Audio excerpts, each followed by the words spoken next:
আসসালামু আলাইকুম আরহামতুল্লাহি ওয়াবারাকাতুহু। আজকে আমরা আল ইহসান ট্যুর অ্যান্ড ট্রাভেলসের পক্ষ থেকে আমরা এই পাশে আছে অহুদ পাহাড়। আমি ক্যামেরাম্যানকে বলবো একটু অহুদ পাহাড়টা দেখাতে। পাশেই রয়েছে অহুদ পাহাড়।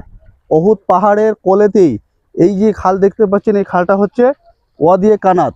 এই খালটাকে বলা হয় ওয়াদিয়ে কানাত। তো আজকে আমরা আল ইহসান ট্যুর অ্যান্ড ট্রাভেলসের পক্ষ থেকে আমরা এখানে হাজি সাহেবগণদেরকে নিয়ে বেড়াতে এসেছি।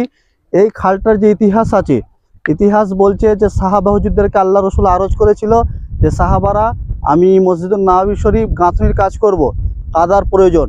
তো সাহাবা হুজুররা এই ওয়াদিয়ে কানাতের এই খাল থেকে কাদা নিয়ে গেছিলো, বালি কাদা নিয়ে গেছিলো। সেই কাদা বালি থেকে মসজিদুল নববী শরীফের কাজ আরম্ভ করা হয়েছিল। তাই এই খালটাকে বলা হয় জান্নাতি খাল। আজকে আমরা সেই খালটা নিজের চোখে দেখার সৌভাগ্য হয়েছে। আল্লাহ পাক রব্বুল আলমিনের কাছে আমরা শুকরিয়া জ্ঞাপন করি। আলহামদুলিল্লাহ, আল্লাহর অশেষ শুকরিয়া যে আল্লাহ পাক আজকে আমাদেরকে এই জায়গায় নিয়ে এসছে।